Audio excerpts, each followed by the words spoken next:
Hi, folks. Chris Voss here from the chrisvossshow.com and bookauthorpodcast.com. You're going to be seeing this show featured on a few of our different podcasts at thecvpn.com, chrisvosspodcast.com. Go there. You can subscribe to online podcasts that we have, and also go to youtube.com/Chris Voss. You can see the video version of this on YouTube, and maybe you like that better than listening to the audio, but we certainly appreciate all of our subscribers and everything. Be sure to refer the show to your friends, neighbors, relatives, and all that good stuff. Today, we have a very interesting gentleman on the show. His name is Tim Patterson, and he goes by Trade Show Guy.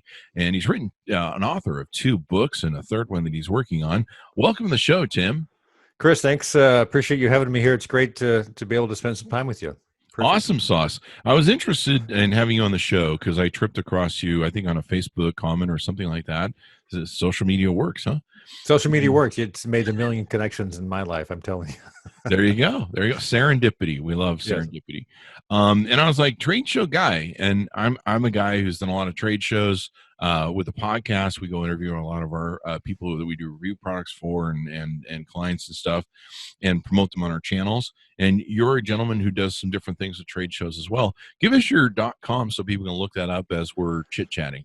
Well, I got a bunch of them, but the main one, I've kind of built this hub about 6 months ago called tradeshowguy.net. That's probably the best place to find everything. I got a couple of books there.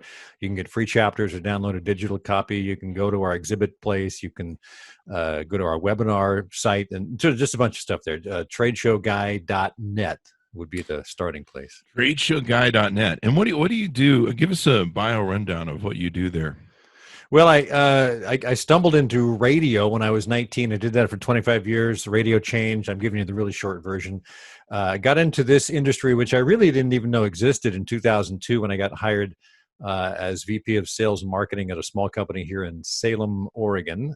They had an interpretive exhibit, which is different than trade show exhibits. Imagine going like to a visitor center at a dam or something like that. Mm-hmm. Someone has to design and build it. That's an interpretive exhibit.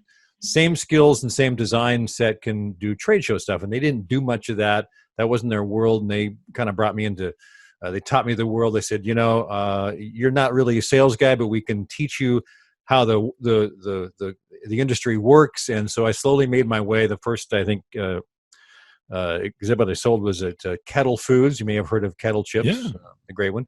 From there, we went to like Nancy's Yogurt and Schmidt's and Bob's Red Mill. There was a bunch of natural product stuff. And so that company closed down in 2011 when the owner said, I'm done with this, I'm retiring. And so I took a handful of clients and started my own company, Trade Show Guy Exhibits, doing essentially the same thing, although I don't do any interpretive stuff or signage, a lot of that stuff, mainly because corporate work is actually a quicker turnaround and there's a bigger margin, frankly. So that's what I've been doing for 9 years. Yeah. That's awesome sauce. And so you basically help trade shows. Like if I'm a company and I want to go to a trade show and I need help setting up the booth, the exhibits, design, is that what I'm understanding? That's exactly right. I'll give you a good example. This is pretty typical. I reached out to a potential client, let's just say Schmidt's Naturals. This is about 5 years ago. They were looking for a new booth. They were kind of growing. A lot of the companies I work with are kind of in that growth mode. I don't know why it works, but it really does. They've had like a couple of banner stands and maybe a table cover and a couple of brochures. But they say, we really want a bigger, better presence there. And so they're deciding to invest money in it. And then they say, so they get something that's designed that just fits their brand really well, that is kind of stepping through a comfort zone in a sense, because everything they had up to that point, they could ship on an airplane or take it with them and set it up. But now they need something that's in a crate. They got to hire people to set it up. And that's something they aren't used to navigating. But that's the stuff that we've been doing for a long time. So we work with the people that set up the booth. We work with the designers and fabricators. I think it's probably in the last 10 or 15 years, there's a lot of people like me that kind of work out of their homes, but they subcontract everything out. And once you know all those people in that industry, it's great to just say, I need a designer that does X.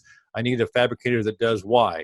And so you put these people together, you build a package, and you show them the design, and the client says, great, we're off and running. And then you just kind of manage the project. Sometimes you store the exhibit. A lot of companies don't have storage space. Others do.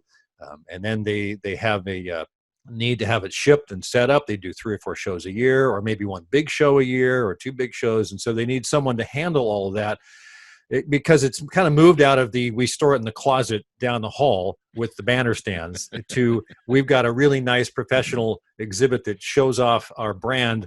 And it's more expensive certainly than the banner stands and stuff, but it really pays off. I've had one client we did a 20 by 20 custom designed island booth for, and after the show was over, I talked to her and said, "So how'd that go?" And she says, "We tripled our leads with that booth. We just did an amazing job. People were just really amazed at exactly how the thing turned out." So that's the kind of work that we do. I write books to kind of show people what my skill is, and give them a sense of how the industry works, because a lot of people get into it and just are unsure of a few parts of that. So as I was when I got into it. Well, let's feature those 2 books. Can you hold those 2 books up so we can? Yeah. So the first one is called Trade Show Success: 14 Proven Steps to Take Your Trade Show Marketing to the Next Level. Just kind of outline step 1 through 14, basically. Where do you go? How much the budgeting? How do you get ready for the show? Are you going to the right shows? And then the booth itself, and on and on. There's some chapters about pre-show marketing, social media, following up, keeping records. You got all these leads. Now what you do? Here's an amazing statistic I heard when I first got into the industry, and it still is true. 8 out of 10 leads that are collected at trade shows are never followed up on. They never are. I can tell you that. Oh my God. And you know why? Because the leads aren't vetted correctly, and they aren't taken care of correctly. The people come back from a trade show and say, "I got these all these cards I got in the fishbowl," and so the salespeople start calling, and no one really remembers being at the show or dropping a card in the fishbowl. So there's a process to collecting leads that makes them work, and then following up, of course. But the other book I wrote, I've been blogging about the industry for about 11 years now, and I have a book called Trade Show Superheroes and Exhibiting Zombies: 66 Lists Making the Most of Your Trade Show Marketing. And so what I did is, this was in 2018, I put this out, and I just went through and found all the lists in my blog. I kind of edited them down and put them together. 10 things to look for in competitors' trade show booths. Your trade show visitors wants these 6 things from you. 9 quirky interactive things to do at trade shows. That's kind of what this book is about. And they're on Amazon. I just self-published them through their publishing arm. So that's the books, and that's kind of who I am and what I do. There you go, guys. You can find the books on Amazon. Just search for Tim Patterson, and you can find a link, of course, to his website on the chrisvossshow.com or any one of the other podcast sites that this is going to appear on. I think it's going to be 3. So I think this is pretty cool. So the zombies things is kind of funny to me because I think it's great you have these wonderful ideas to people. And, of course, I've seen the zombies. That's what the funny part is, because I'm thinking of all the booths that I've seen that I go to, and they're empty. And I don't know if it's the boss is away, the employees play, because a lot of times the ones I go to are in Vegas, so you're like, well, they're probably at the strip club. But I kind of like those booths actually, because you can never find seats at shows, right? They don't want you sitting; they want you moving.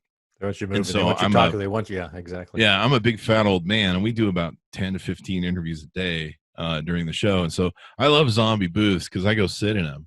Then people start coming by and going, "So what product is it?" I'm like, "Dude, I'm just sitting here," because like literally they'll do this thing, they'll have this, and usually it's cheap booths, but they'll have this thing where they'll lay the cards out or the things out. One of the other big zombie things that I always see is I have this PR agent, and I love PR agents, but they'll be pestering me for ever to come see their freaking booth, and I'm just finally I'm just and they send us stuff sometimes, so we're like, okay, we'll come see the booth and make sure you ask for me, and we show up and they're gone, and they're like, where's your PR agent? And either people in the booth don't know the PR agent's there, which is kind of funny too. They're like, do we have a PR agent? You're like, what the fuck are you people doing here?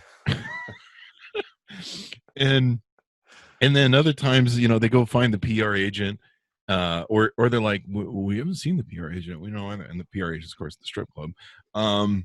But or at the bar, I suppose. I don't know, or walking around trying to get new clients.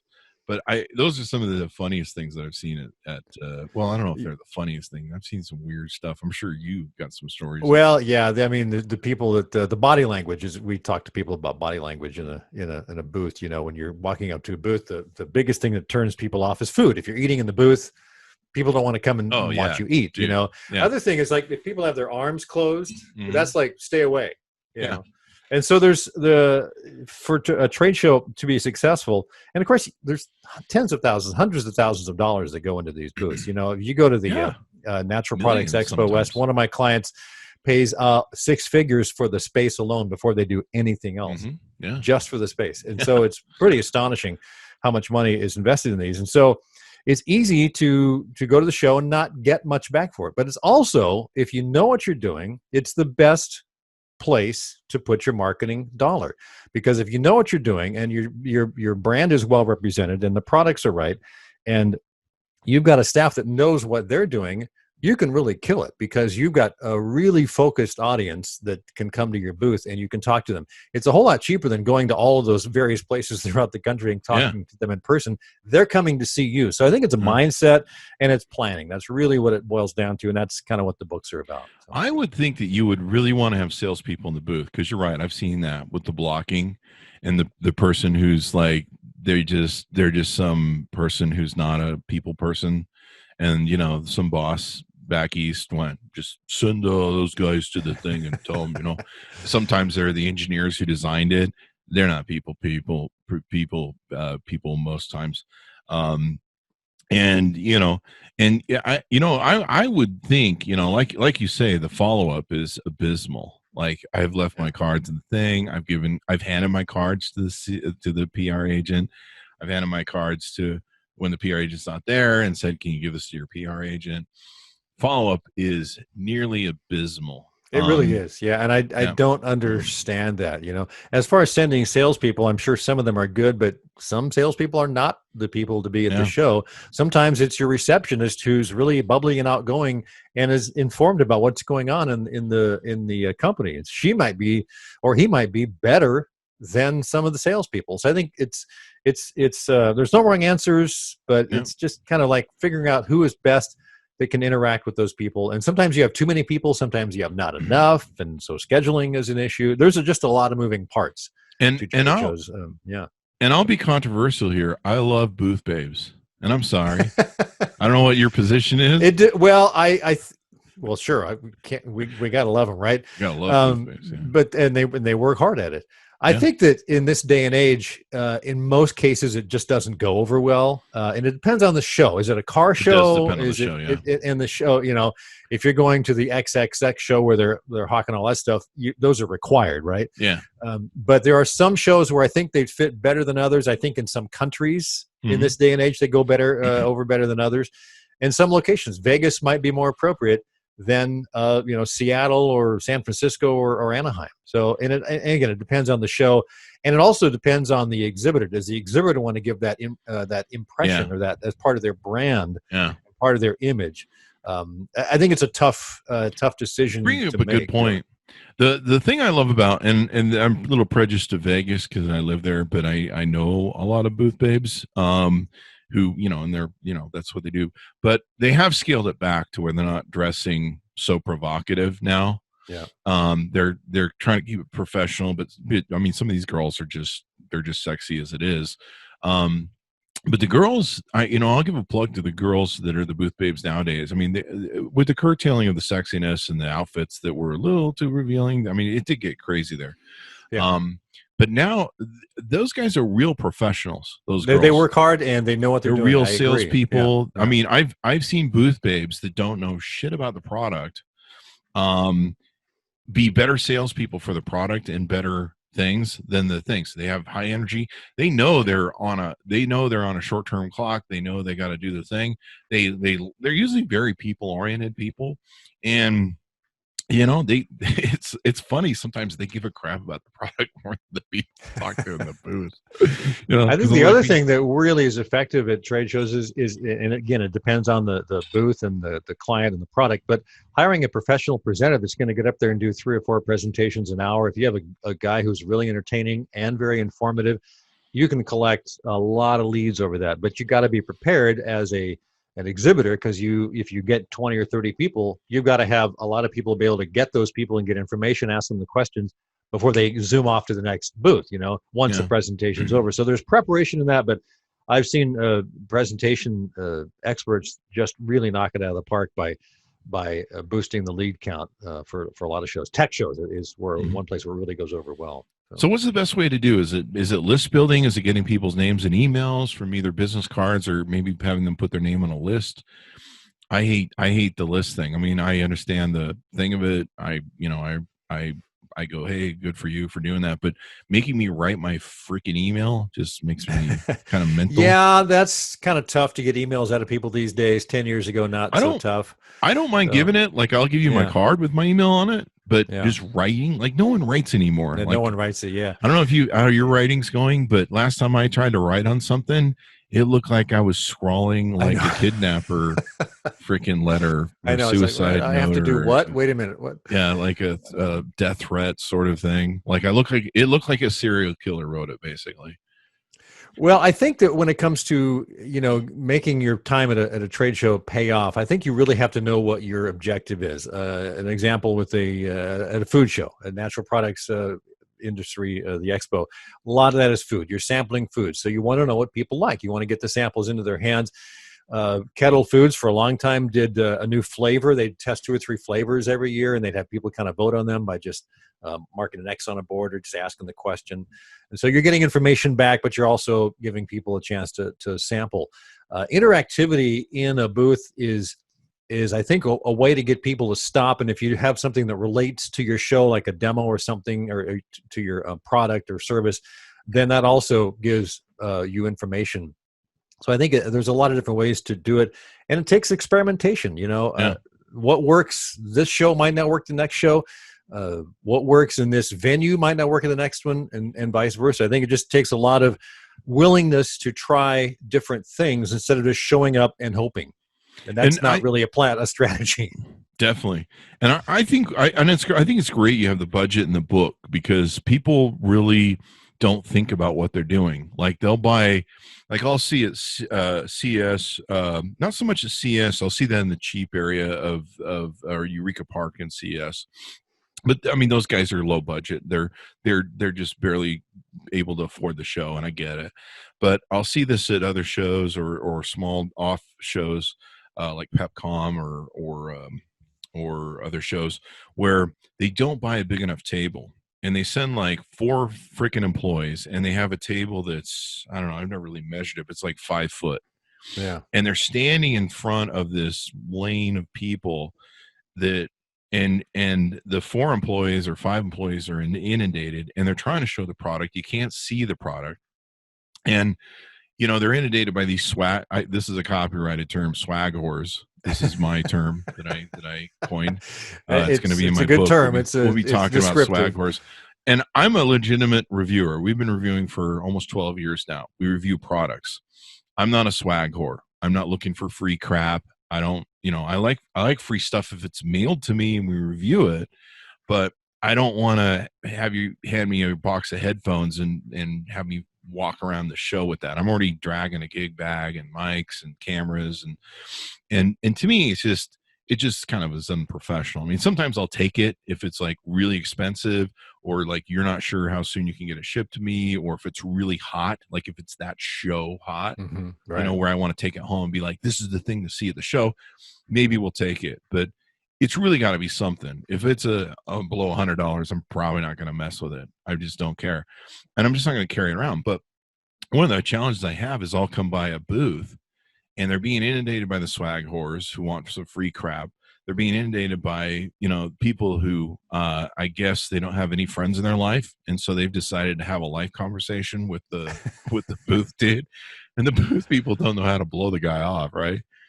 And so I'll go by, and I've got my big Chris Voss Show, and every now and then somebody will see the Chris Voss Show logo, the one you see in the background here. They'll see that on me, and they'll be like, "Oh shit, that's the guy we need to talk to." They'll recognize me from the show. Yeah. And but I try and wander shows incognito. One time I followed Mossberg. I forget his first name, Walter Mossberg, big reviewer, Apple reviewer and stuff. I followed him around a show, and it's kind of interesting to watch how he went around the show. He pretty much stayed incognito until he saw something that really stuck out to him. And then he'd go talk to people, and then it was funny to stand behind him because anytime somebody figured out who he was, they would have this crap their pants look on their face because they knew who he was. Right. And it's like, if you muck this, we're screwed. We're just screwed. Toast, right. So there's a lot that goes into it, and I'm glad you designed it. I'm going to be interested to check out your books and read some of the details, and hopefully maybe we can refer you some business. But yeah, there's a lot of thought that needs to go into trade shows. A lot of ways you can fail. I'm just amazed. I'm one of the few people that I come home with my business cards after a trade show, and I email everybody. And I know that sounds old world. I do the same thing. Yeah. You and me. This is like one show, right? Yeah, so, there you go. Yeah. I like back bags. And I go through. I make the little database and give them a shout, and that's my follow up. And I'm not as good as I would like to be, but you mentioned but the interactivity at a booth and how to handle people was like the guy wants to tell you his life story, and that is a skill to be able to politely disengage, because your goal at the show is to find out A, if they are a potential customer, and B, if they are a potential decision maker, and C, if they have the money for it, and D, when they're going to buy. Yeah. Once you figure all that out, then you want to talk to them. But if that doesn't scan, then you just kind of say, thank you, but I've got to move on over here because we got a lot of people we got to talk to. And you have to learn how to do that. But you're right. A lot of people go to shows that don't have that skill. And so that kind of hangs things up. And I don't know what you do as a guy walking. Sometimes I just get frustrated, and I'll just, if it's something I really want to review, like I'll be like, that product is really cool and we should feature that because it's like the standout product for the show. Or it's something that's innovative. Like I look for, like I walk by a million booths without even stopping. Right. Even if they see me and go, hey, Chris, I'll be like, hey, I've seen, you're just a retread. You've just put your name on something that somebody designed 13 years ago. I've seen your movie. But sometimes I'll just get frustrated, and I'll either walk away and think I'll come back and I never come back, or I'll just reach in and be an asshole, hand my card to whoever's being the guy who won't shut up. And I'll just be like, hey, Chris Voss Show, review products, get back to us, and then they'll realize that, the boat's going right by. And then I don't know which is the worst problem to have a booth at an aisle that's so crowded in front of you, you can't talk to more than one person, or an empty aisle. Yeah. And we've seen them both. We've seen them. We walk down the back sides of big halls and going, wait a minute. There's a lot of exhibitors, but half the booths are empty and no one's back here. And sometimes you can't even see the booth because they buy a booth that's so bloody small, and they got the 4 employees blocking it. Right. And you're just like, man, you should really buy. I mean, how much extra was it for that extra, booth? I know they're expensive, but you really think about how much you lose and everything. So I think it's great. What are some of the other topics you talk about in your books? Some of the key points that are important? Well, let me break down some of the categories of the superheroes and zombies book. I mean, we've got budgeting, of course, is a big deal. Buying an exhibit, how do you get the right exhibit, the right size? Sometimes big is not better. Sometimes you need something smaller. Pre-show marketing and activity, I think, is very critical and probably one of the more overlooked ones. We talked about that one is huge. If you don't mind if I riff on that, that one is really huge. Pre-show marketing. A lot of people don't realize how much people like me that are press are looking for what's hot and what's good. Now, we hate getting inundated with 50,000 fucking emails, right? But we that's how we find what we're doing. And then, of course, what we do on social media is we watch for what's standing out. So that's really important. I mean, people that just think you can just go pop up a booth and be successful, those days are over. Those days are over. I mean, I've gotten 5,000 emails and I've got 20,000 appointments, and oh my God, there's some of these PR agents, they hump my leg for appointments. And if you're not doing that, well, I guess good luck. Yeah. I mean, you've got, of course, social media you can blast out there.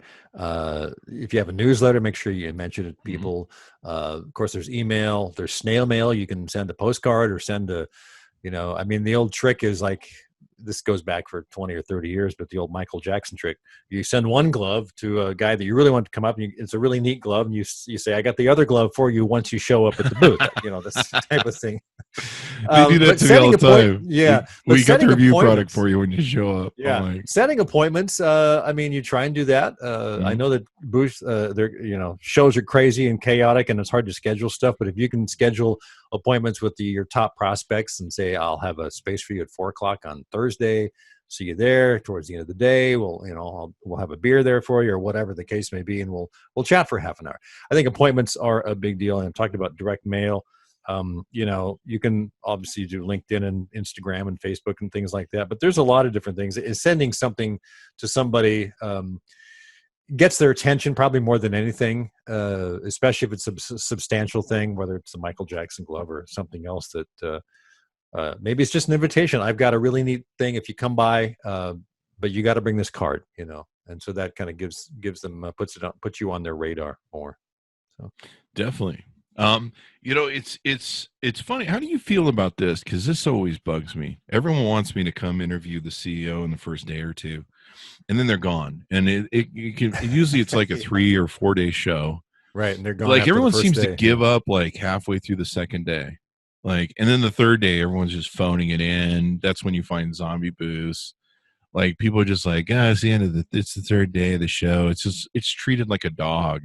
I think the energy is really high, that opening hour on day one, and it's pretty high throughout the day. Day two, not bad. Depends on if it's a 3 or 4 day show, but you're right. Towards the end of the second day, it's like, okay, we're having we're bringing the kegger to our booth here at 4:00. On the second day. Third day, it's like, okay, we're going to have this and this and this. But you're right. If it's a 4 day show, I think National Association of Broadcasters was 4 days. I went to 2 days and took off. And then the Expo West, the Natural Products, is like 3 days. Actually, it's 4 because they got a day before, which is like at a different venue in the hotel nearby, which is smaller for the new hot products. But you're right; it can go along. It's a marathon in a sense. Yeah, and I really get disappointed because when I do shows, we try and go booth to booth. I mean, every year CS I try and go booth to booth. NAB is a bit more manageable, but I'm really disappointed when I come to booths and they're empty or they're dead.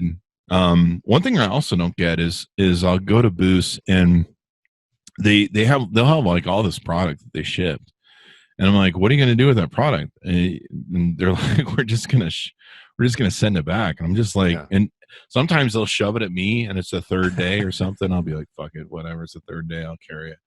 But it's got to usually be something important.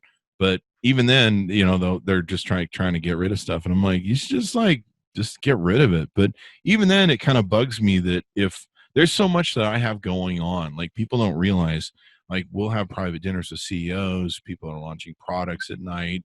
There's so much that we have going on at night and meeting with people. I mean, I don't party during shows. I'm there to work and make money. Yeah. And people don't realize that I can't see, as a professional, I can't see everything in the first day or two. And so I'm still wandering the third day, and people just kind of give it up. That's one of the things I guess I would observe that, on the third day, fourth day, that there's not as many people there. And so that's kind of when I've had some great conversations with people that have led to business on those days when things weren't as busy. And so I think if you're persistent enough, if it depends on what your objective is there. My objective is just to meet people. I'm not going to sell at the show because I'm not an exhibitor. But if I'm going to go just meet people at shows and say, hey, how's it going? What's going on?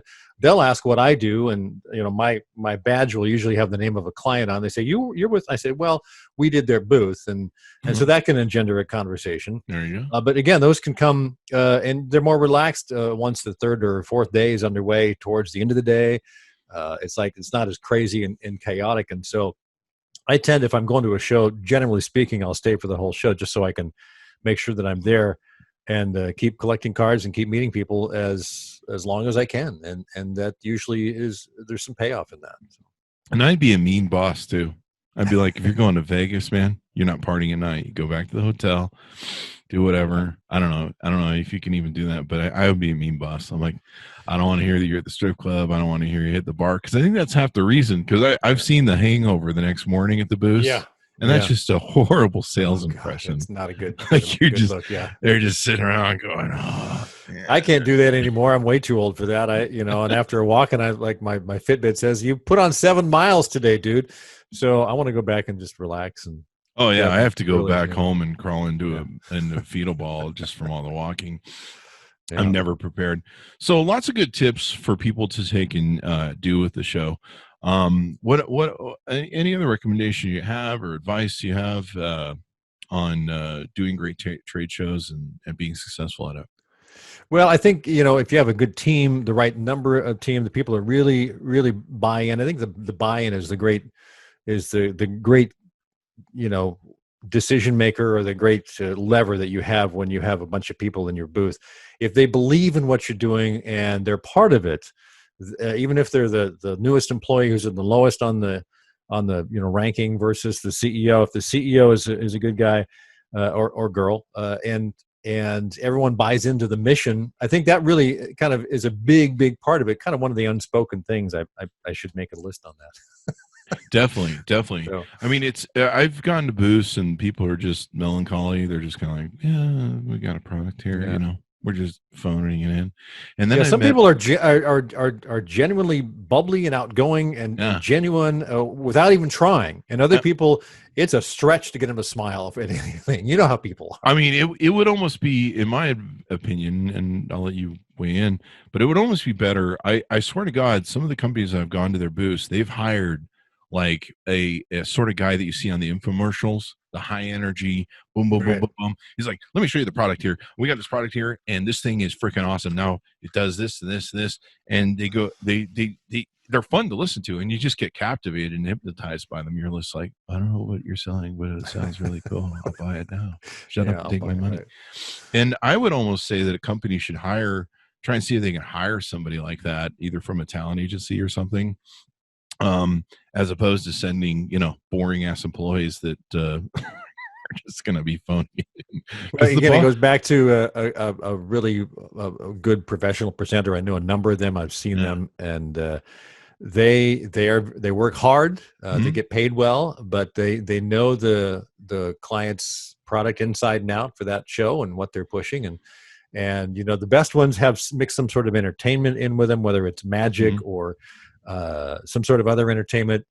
That way that draws people in, but then they can start tying in the clients, this software does this and this and this and whatever. And that, again, it's worth hiring those people for, because they're just going to pay off. Yeah. I mean, I think what a lot of people don't think about is that it is a sales, it is sales. It is a sales moment.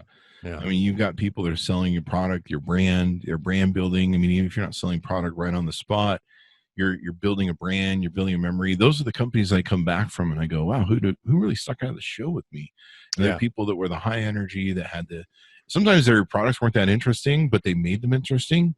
I mean, that's the great thing about, the guy who sells, what's that seal thing? The guy who sells the sealer on TV. Oh, yeah. I know what you're talking about. Like, you always remember those commercials. I have no use for that product whatsoever, but if I ever need seal crab, I'm going to go buy that seal crab. But I know that brand. I know that dude is high energy. They're entertaining and everything else. And so I think it's real important that, and I imagine in your experience to a lot of companies, if they don't do a show right and they don't take responsibility for maybe where they failed, or they haven't gotten educated with buying your books and reading them. But then they scale back and they go, well, we really didn't see a big return on investment. It's like, and I've heard that before. A number of examples of clients that I've worked with who Kettle Foods is one example. They they got bought like 3 times during the time, and bought and sold 3 times during the time I worked with them. And at one point they looked at their budget and said, the new owner said, we're spending that much. And so they pulled back for a year.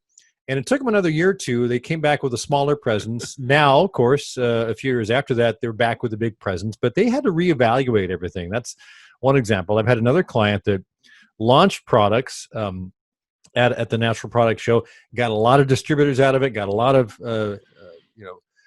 worth it was worth their time to do that. But after several years, they decided, we aren't getting a whole lot out of this. We're seeing the same people over and over, and they pulled back. Trade show marketing didn't work for them to the extent that it did earlier, and it wasn't the most important thing. They had other avenues of marketing.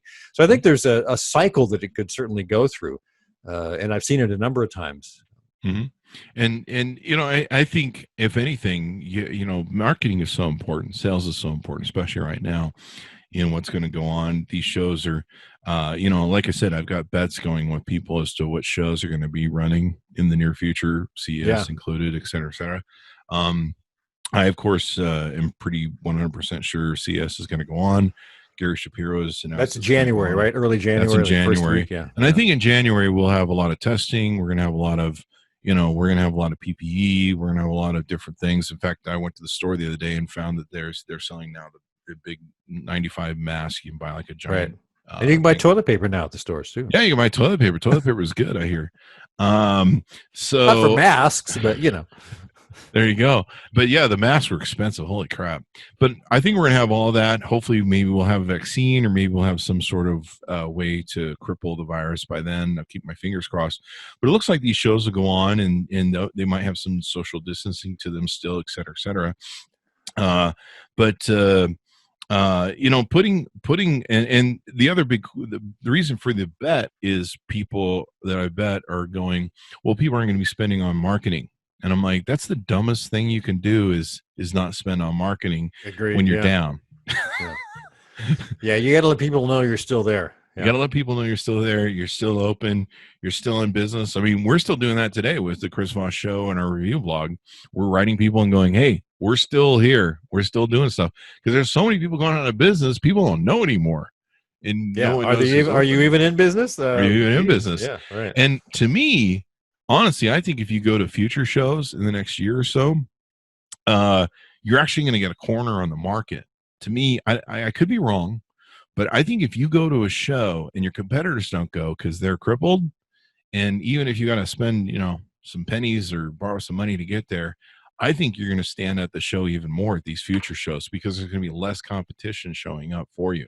I don't know. It's a good observation and good thought to ponder. The big one I go to, the Natural Products Expo West, they were going to push the show. I mentioned, I think in the green room that I was on the airplane March 2nd. I had 11 clients there, and by the time I got on the plane, 10 of them had said, we're not going to the show. The 11th one said, well, we'll be there. And then as I'm sitting on the plane, I got the email from the show organizers, we're canceling the show. And then like 5 minutes later, I got a text from the last client that said, well, obviously we're not going to be there either. But I went down there and I had 5 clients that had all their stuff delivered to their booth, and I had to help coordinate shipping out and that. So I made a week out of it. I made a mini vacation out of it. But they said at the time, we're going to do this in June or July. And then they said, well, we're not going to do it at all. And they have a fall one in September in Philadelphia, I think. And now I think they've postponed that or canceled that. And so, you talk to people in the industry, some say, 2021, things will be back to normal. Others say it won't be really till 2022 when everything is back to normal all the way. And I think that's, obviously the exhibitors want to be comfortable. The attendees want to be comfortable. The organizers got to really weigh all that and value all those opinions of all those stakeholders to get the show even off the ground at this point. But you're right. I think some will go on, and we'll see how the CES. I'm curious to see how that goes. If that's in January, that's 6 months away. But again, that's only 6 months away, and it takes that long to plan for it. If you're going to be an attendee or an exhibitor, you got to know what's going on. So yeah, and if you're going to have booths, if you're going to invite people to booths to talk to the CEO, make sure the CEO is a people person and knows how to sell. Yeah, I mean, I've met a lot of great CEOs. Most of them are, because you don't get to be a CEO without having a big mouth. That's why I have a big mouth. And you got to be some sort of a people person, whether it's manipulating or it's genuine. So, and we've seen both. And I wish they would keep them there for 3 days. Like they bring them there for a day, and I guess they have enough of it or something. I don't know. They figure they meet all the core people, but it's so compressed in the first day. I just really wish companies would leave people there for 2 or 3 days. There's a lot of times I show up in a booth and I'll be like, I'm going to have to come back later because you guys are overflowed. It's day one. It's crazy stupid. Right. And I can't deal with all your stuff. So, well, everyone should check out your books. Go ahead and hold them up again, Tim, if you get a chance. So this is Trade Show, Superheroes and Exhibiting Zombies. And the other one was Trade Show Success. Trade Show Success. I really recommend, easy if to you're find. doing trade shows, to get Tim's books, because Yeah. I want to see better shows. I want to see better booths, being a consumer of booths, if you will. Yeah, they're like 100 pages, 115 pages, quick read, a There couple you go. hours. Read them on the way home from a show or something. There you go. The and I want to see people be successful at shows. I mean, I do too. we do a lot yeah. to have them be successful. I love seeing booths.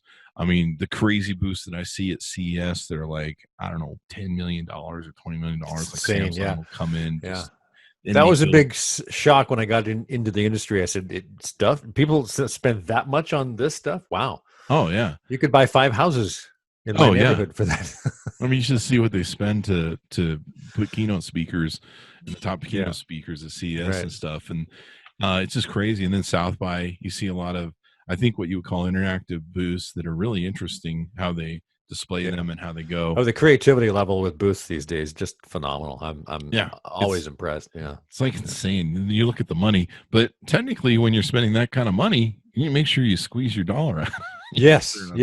yes. And There work you with a go. good team. So, yeah. Well, everyone go check out Tim Patterson's books. And hopefully I'll be bumping him in some future shows now.